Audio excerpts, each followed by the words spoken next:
சொல்றேங்க இல்ல சரோசா, அதாவது ஒரு பெரிய மனுஷன் புது வீடு கட்டினானா, அந்த வீட்டுல இருக்கிறவங்களை எல்லாம் கூப்பிட்டு, நீங்க எல்லாம் காத்தால 6 மணிக்கு புது வீட்டு பக்கம் வந்தா போதும், நான் மட்டும் ராத்திரிக்கு அங்க போய் படுத்துக்கிறேன், அந்த வேலைக்காரியை மட்டும் 3 மணிக்கெல்லாம் அனுப்பிச்சு வச்சிருங்கன்னு சொன்னானா.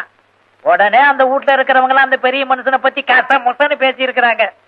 அப்புறம் அந்த பெரிய மனுஷன் சொல்லி இருக்கிறாரு, நான் போய் படுத்திருப்பேன், கதவு தட்ட சத்தம் கேட்கும், யாருன்னு கேட்பேன், நான் தாங்க லட்சுமி வந்திருக்கிறேன்னு வேலைக்காரி சொல்லுவா, ஒரு நல்ல சகனமா இருக்கட்டுமேங்கிறதுக்காகத்தான் அப்படி சொன்னேன் அப்படின்னு சொன்னாரு. அப்புறம் அந்த ஜனங்களாம் ஒத்துக்கிட்டு அந்த பெரிய மனுஷன் போய் படுத்துக்கிட்டாரு. அதே மாதிரி கதவு தட்ட சத்தம் கேட்க, அவர் யாருன்னு கேட்க, நான் தாங்க லட்சுமியுடைய அக்கா வந்திருக்கிறேன்னு பதில் வந்துச்சு. அவ்வளவுதான். பெரிய மனுஷன் பொசுக்குன்னு மாரடிச்சு செத்து போயிட்டாரு.